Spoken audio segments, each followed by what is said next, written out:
Hello friends, in this short video we will talk about the automation।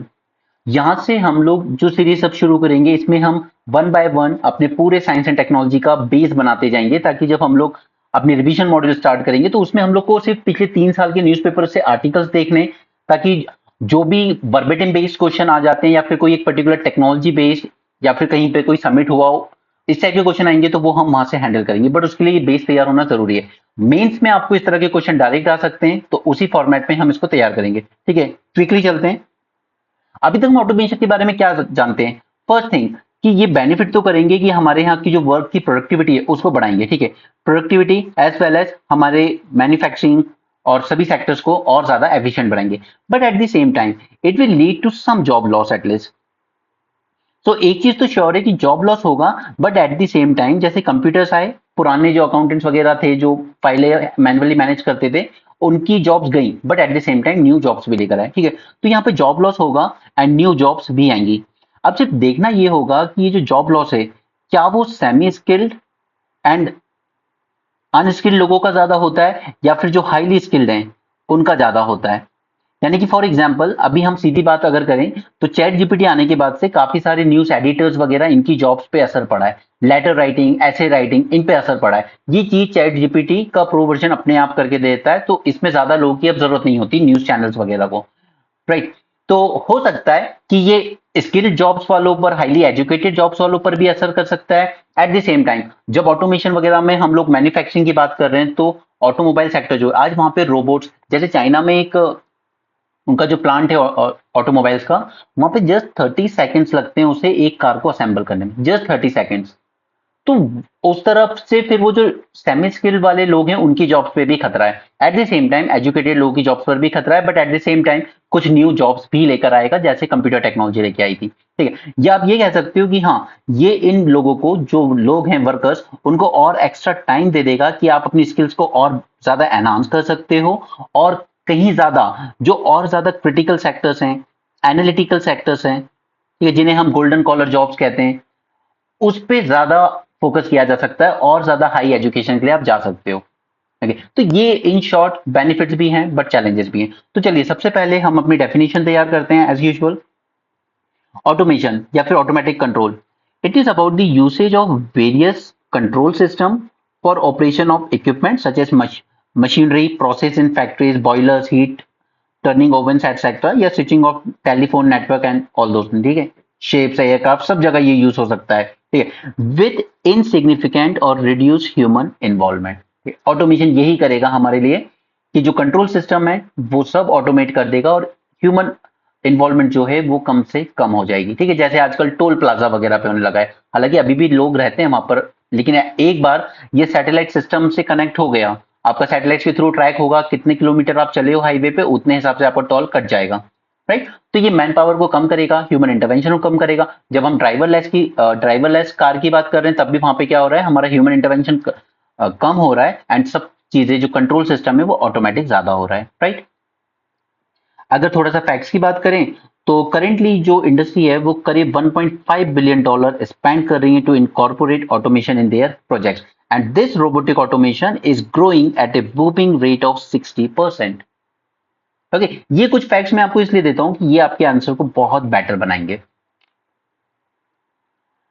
Okay, now this technological advancement as well as pace of change will significantly affect the availability of jobs, the type of jobs and the location also. ये सब कुछ shift होगा। जो industries आज ऐसी जगह पे located हैं, जैसे कि छत्तीसगढ़ में लोकेटेड है, ठीक है, क्योंकि उनको चीप लेबर मिल जाता है वहां पर, वो शिफ्ट करेंगी दूसरी जगह पर जहां पर चीप लेबर सेकेंडरी होगा, क्योंकि अब तो ऑटोमेशन हो जाएगा सब। लेकिन there should be an assured supply of good quality of electricity 24/7। ठीक, तो फिर वो वापस से मेट्रो सिटीज की तरफ शिफ्ट करना शुरू करेंगी। Second, machines will replace some jobs, but new jobs will also be created. While the existing job may take on new set of tasks, हो सकता है कि जो existing जॉब है वो बच जाए, लेकिन उनका जो करने का तरीका है, जो टास्क है, वो थोड़ा सा चेंज हो सकता है। ठीक है, it is therefore essential that automations are sustainable and able to create benefits for people. Okay, that's your introduction. आगे हम चलते हैं कि आखिर हमारे लिए क्या क्या अपॉर्चुनिटीज लेकर आएगा। First, it will be a powerful driver to economic opportunity. It will improve the working condition. It will improve the safety. It will improve the customer services. There will be new job creation as well as promote social equality. कैसे होगा ये सब one by one देखते हैं। अब देखिए automatic में क्या होता है कि जो टास्क होते हैं वो रिपीट होते हैं, बार बार रिपीट होते हैं, तो इस वजह से मशीन प्रिडिक्ट कर लेती है कि एग्जैक्टली करना क्या है। मशीन की अपनी भी एफिशिएंसी बढ़ती चली जाती है और जो ऑपरेशन कॉस्ट होती है वो कम हो जाती है। ऑटोमेशन अपफ्रंट एक बार इनिशियली आपसे हाई कॉस्ट इंप्लीमेंट कराएगा, बट अल्टीमेटली बाद में वो सब चीजें आपकी कॉस्ट रिकवर कर देगा पूरी, ठीक है। इनिशियली हाई कॉस्ट लगेगी ऑटोमेशन में, बट अल्टीमेटली वो आपकी सेविंग्स भी कर देगा फिर उतनी। ओके, सो एफिशिएंसी और ज्यादा होगी और लोअर ऑपरेशन कॉस्ट होगी, तो कंपनीज का प्रॉफिट ज्यादा बढ़ेगा। अब वो अपने इस प्रॉफिट को पास ऑन करना चाहते हैं वर्कर्स और कस्टमर्स को या नहीं, वो कंपनी वालों पर डिपेंड करता है, ठीक है। खर्चा कम हुआ तो जो वर्कर्स हैं, क्या आप उनको इंसेंटिव दे रहे हो कि हमारी कंपनी को ज्यादा प्रॉफिट हुआ, या आप कस्टमर को बेनिफिट दे रहे हो कि हमें अब चीजें बनाना इजी होता है तो हम प्राइस रिड्यूस कर रहे हैं, वो कंपनी के ऊपर है, ठीक है। मतलब इनडायरेक्टली गवर्नमेंट की पॉलिसी पर डिपेंडेंट है कि वो गवर्नमेंट किस तरीके की पॉलिसीज बनाती है कि आप ऐसे हद से ज्यादा रेट नहीं लगा सकते किसी चीज के। दूसरा, इंप्रूव वर्किंग कंडीशन। नाउ क्योंकि यहाँ पर रिड्यूस हो रही है मैनुअल लेबर की नीड, ओके, फिजिकली उतना डिमांडिंग नहीं रहा, उतना डेंजरस नहीं रहा, so this automation will lead to reduced workplace injuries as well as improvement in overall health and well-being of the worker. Improved safety. Now robots इन जगहों पर use होंगे जहां पर बहुत ही हाई आउटपुट चाहिए या जीरो एरर चाहिए। अब आपने देखा होगा जो हिमालयन रीजन्स में हमारी जो हिली सिटीज हैं, तो उनमें क्या होता है कि बड़े बड़े जो ऊपर केबल लगे हुए हैं इलेक्ट्रिसिटी वायर्स, उनको अभी ठीक करने के लिए खुद इंसान को जाना पड़ता है, ठीक है। तो उसकी लाइफ का भी रिस्क है, राइट, एक्सीडेंट्स का रिस्क उसमें ज्यादा हो जाता है, लेकिन साथ में ये भी इंश्योर करना है उसको कि यहाँ पे आप कोई एरर ना है, दोबारा से इस वायर में किसी तरह का फॉल्ट ना हो। अगर ये चीजें रोबोट्स कर पाएंगे तो वर्कर्स के लिए चीजें सेफ ही होंगी, राइट, चाहे वो एविएशन सेक्टर हो या ऑटोमोबाइल सेक्टर हो या फार्मा सेक्टर हो। कई बार फायर लग जाती है, कई लोग मारे जाते हैं। क्रैकर्स बनाने की फैक्ट्री है, कई बार फायर लगती है, लोग मारे जाते हैं, right. Improve customer service. Now, by providing the more accurate and faster response to customer queries, it can help improve the customer satisfaction. Example, the chatbots. New job creation. ये देखिए, ये चीज अभी प्रिडिक्ट करना पॉसिबल नहीं है, but yes there will be emergence of new business model. Nature of jobs change होंगी, हो सकता है कि और ज्यादा हाई स्किल जॉब्स क्रिएट करे रोबोटिक्स में, प्रोग्रामिंग में, डेटा साइंटिस्ट में and so on. Promoting social equality. No, हमारे यहाँ पर एक चीज देखी जाती है, जब एक सर्वे किया गया था कि देखिए लेक्चर थोड़ा लेंदी हो सकता है समझाने में, but please bear with it. एक सर्वे किया गया था जहां पे सारे डॉक्यूमेंट्स, क्वालिफिकेशन सब कुछ सेम रखा गया था, सिर्फ कास्ट डिफरेंट रखी गई थी।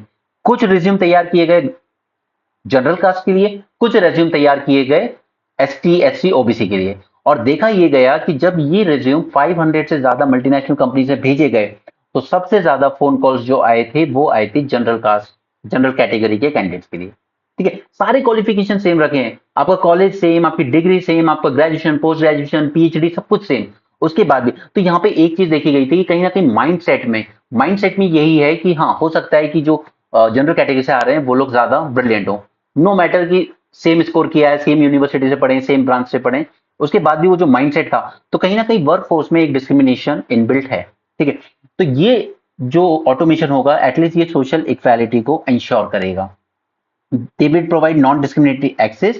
Technology serve to remove entry barriers such as caste, religion, gender, location, enabling anyone to participate from anywhere. Okay, this will make the job sector more accessible to the vulnerable group. Especially यही आप सोचिए transgender के perspective में, कई बार transgenders को job नहीं दी जाती है, ठीक। तो अब जब ये चीजें ऑटोमेटिक हो रही है तो फिर इट डजेंट मैटर कि आप क्या हैं क्या नहीं, बस आपकी स्किल्स ही मैटर करेंगी यहाँ पे, ठीक है। और कई बार रिक्रूटमेंट भी ऑटोमेटिक ही हो सकता है आपका, आपके रिज्यूम के बेसिस पे कि हाँ ये बंदा लग रहा है, इरेस्पेक्टिव कि उसकी कास्ट क्या है, सिर्फ उसकी क्वालिफिकेशंस, उसकी परफॉर्मेंस कॉलेज में, ये सब देखेंगे और ऑटोमेटिकली आपके पास एक रिक्रूटमेंट लेटर आ जाएगा that yes your qualification match our requirement and you can join. Okay, challenges. Now opportunities लेकर आएगा तो साथ में चैलेंजेस भी लेकर आएगा।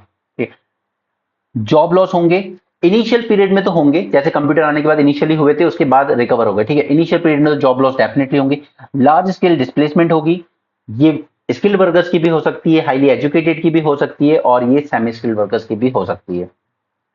सिमिलरली न्यू जॉब जो क्रिएट होंगी उनकी एक लिमिटेशन तो रहेगी। अब जैसे हम लोग बात कर रहे हैं कि क्वांटम कंप्यूटिंग में आप आ सकते हो, आप डेटा एनालिटिक्स में आ सकते हो, तो ये रिक्वायर करती है बहुत high level of education and knowledge. ठीक है, उसके लिए हमें अपना पूरा का पूरा स्कूल से लेकर कॉलेज तक का जो करिकुलम है उसको चेंज करना होगा। Vicious cycle of weak economy. ठीक है, अब हो सकता है कि जो कंट्री या जिसकी इकोनॉमी अभी वीक है वो इस चीज में पीछे रह जाए। ऑटोमेशन से आपकी प्रोडक्टिविटी बढ़ेगी, आपका इनपुट कॉस्ट रिड्यूस होगा, आपके प्रोडक्ट ज्यादा कॉम्पिटेटिव होंगे। बट उसी में ऐसी इंडस्ट्रीज या ऐसी कंट्रीज की बात करें, ऐसी इकोनॉमीज की जो अभी ऑटोमेशन अडॉप्ट नहीं कर सकती, तो उनके प्रोडक्ट जो बनेंगे मैनुअली वो ज्यादा कॉम्पीट नहीं कर पाएंगे आपके साथ, वो महंगे होंगे, और महंगे होंगे तो फिर वो सेल नहीं होंगे मार्केट में, राइट। तो वो भी होगा कि फिर हो सकता है कि वो वीक इकोनॉमी ही बनकर रह जाए हमेशा के लिए।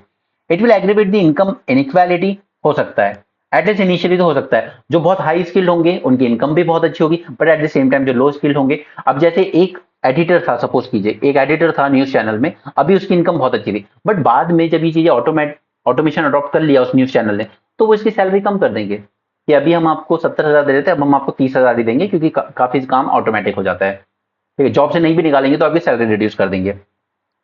It will reduce the bargaining power. अब एक ऑटोमोबाइल फैक्ट्री समझिए, जहां पर पहले 1,000 लोग काम कर रहे थे, 2,000 कर रहे थे, अब वहां पे वो काम 500 लोगों और मशीन की मदद से हो रहा है, तो 500 लोग तक उतनी बार्गेनिंग पावर नहीं रह जाएगी कि वो एम्प्लॉयर से बार्गेन कर सके। 2,000 होते थे बार्गेनिंग पावर होती थी, 500 से और रिड्यूस कर दीजिए, सपोज कीजिए कहीं पे 100 वर्कर्स काम कर रहे थे, आज 15-20 कर रहे हैं, तो वो बार्गेनिंग पावर नहीं रह जाएगी वर्कर्स के पास। दूसरा, it will reduce the productivity gains. चलिए अब वन बाय वन देख लेते हैं इसको क्विकली।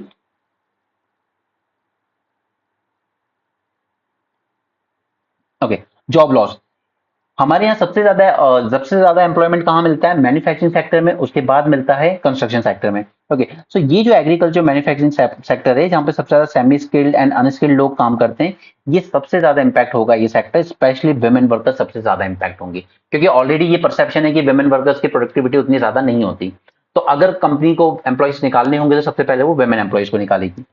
दूसरा, large scale displacement. As the location and the type of job will change, it could lead to mass displacement. ठीक, हो सकता है कि मुझे छत्तीसगढ़ में नहीं रहना है, मुझे अपनी फैक्ट्री कहीं और लगानी है, क्योंकि यहाँ पे मुझे 24 आवर्स क्वालिटी इलेक्ट्रिसिटी सप्लाई नहीं मिल रहा है मेरी मशीन को, तो मुझे गुड़गांव शिफ्ट होना है। ठीक, तो फिर वो डिस्प्लेसमेंट तो होगा, तो फिर उसके साथ वर्कर्स भी डिस्प्लेस होंगे, जॉब्स भी डिस्प्लेस होंगी। Limitation of new jobs. Now, these new jobs, they cannot substitute the existing job. This is for sure. Okay, so it would be difficult to access without acquiring the adequate skills. तो या तो उनको training programme चलाना पड़ेगा, ठीक है, अब वो गवर्नमेंट चलाए या कंपनीज इंडस्ट्रीज खुद चलाएं, ठीक है, या दोनों कोलैबोरेट करके चलाएं, बट न्यू स्किल्स की जरूरत तो पड़ेगी अगर हम ऑटोमेशन की तरफ तेजी से मूव करते हैं। Vicious cycle of weak demand. अब जब वर्क लोगों को काम ही नहीं मिलेगा तो आप फंस जाओगे अनएम्प्लॉयमेंट में। ठीक है, अब जब लोगों के हाथों में पैसे ही नहीं जा रहा है तो मार्केट में कंज्यूमर की तरफ से डिमांड कैसे आएगी? जो कि इस वक्त हालात हैं, सरकार कहती है कि सबको सरकारी नौकरी क्यों चाहिए, 30 लाख पोस्ट रोक के बैठे हैं। वो 30 लाख पोस्ट नहीं, वो 30 लाख परिवार हैं। ठीक है, डिमांड जनरेट होती है मार्केट में। कांग्रेस ने भी जब मैनिफेस्टो में कहा कि हम हर महीने 8,500 रुपए देंगे, उन्होंने यही कहा था कि इससे मार्केट में डिमांड जनरेट होगी, डिमांड जनरेट होगी तो इंडस्ट्रीज अपना प्रोडक्शन बढ़ाएंगी, प्रोडक्शन बढ़ाने के लिए वो और एम्प्लॉइज हायर करेंगी तो लोगों को जॉब और मिलेगी।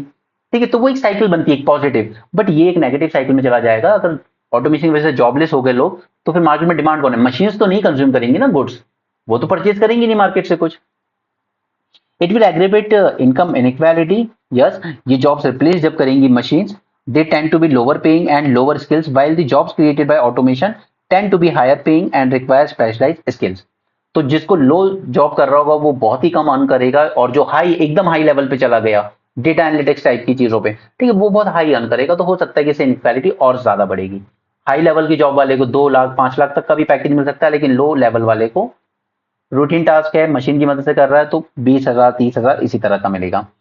Reduce bargaining power for workers. Now जैसे वर्कर नंबर ऑफ वर्कर्स ही कम हो गए तो फिर उनकी बार्गेनिंग पावर ही कम हो गई। इसके अलावा मैंने इसमें इसके रिस्पेक्ट में आपको 4 कोड्स भी पढ़ा दिए थे। ठीक है, वहां पे उन्होंने इस तरह की चेंजेस कर भी दिए हैं। पहले 100 से ज्यादा वर्कर्स निकालने तो सरकार की परमिशन लगती थी, अब आप 300 वर्कर्स तक निकाल सकते हो, स्टेट गवर्नमेंट की परमिशन नहीं लेनी है। Reduce productivity gain. So the introduction of advanced machine tools may worsen the work environment. अगर इन्वेस्ट नहीं किया आपने वर्कफोर्स को ट्रेन करने में, तो अल्टीमेटली क्या होगा, आपकी जो बिजनेस है उसी का लॉस होगा। आपके वर्कर्स एफिशिएंटली उस न्यू टेक्नोलॉजी में खुद को अडेप्ट नहीं कर पा रहे हैं, ठीक है, तो अल्टीमेटली इससे ओवरऑल बिजनेस का ही लॉस होगा। फर्दर स्टेप हम लोग क्या ले सकते हैं? सबसे इंपॉर्टेंट जो पहली चीज आएगी कि हमें अपना क्यूरिकुलम नया बनाना पड़ेगा, कॉलेजेस का, स्कूल्स का, अपनी न्यू टेक्नोलॉजीज के अकॉर्डिंग।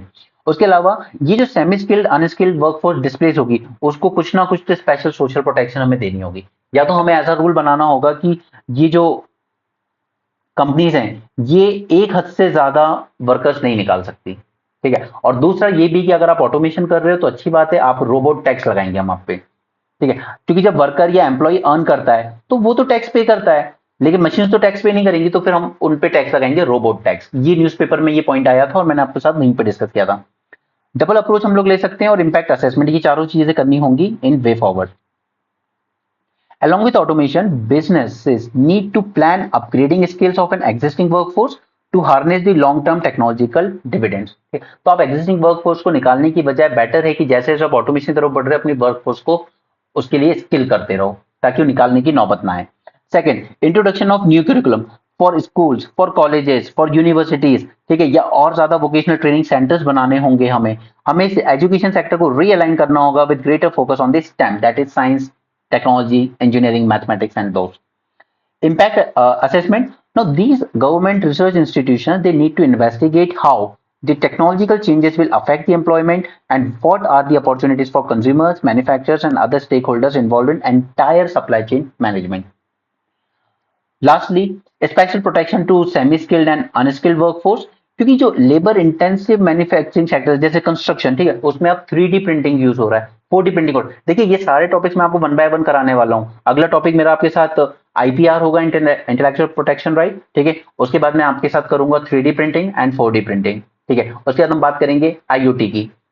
तो ये सारी चीजें एक एक करके कवर होंगी और ये सब बेस बन रहा है आपकी प्रीलिम्स रिवीजन सीरीज के लिए। ये साइड बाय साइड भी अपलोड होंगे। जिन बच्चों ने कॉम्प्रिहेंसिव कोर्स या मंथली सब्सक्रिप्शन नहीं लिया है उनको ये वीडियोस वहां मिलेंगे रिवीजन कोर्स में, लेकिन सिर्फ शॉर्ट वाले मिलेंगे। मेंस वाले वीडियोस सिर्फ मेंस में ही मिलेंगे and along with your daily question as well as evaluation. अभी इस पर भी हम लोग एक क्वेश्चन करेंगे, ठीक है, वो टेलीग्राम ग्रुप में मैं डायरेक्ट पोस्ट कर दूंगा।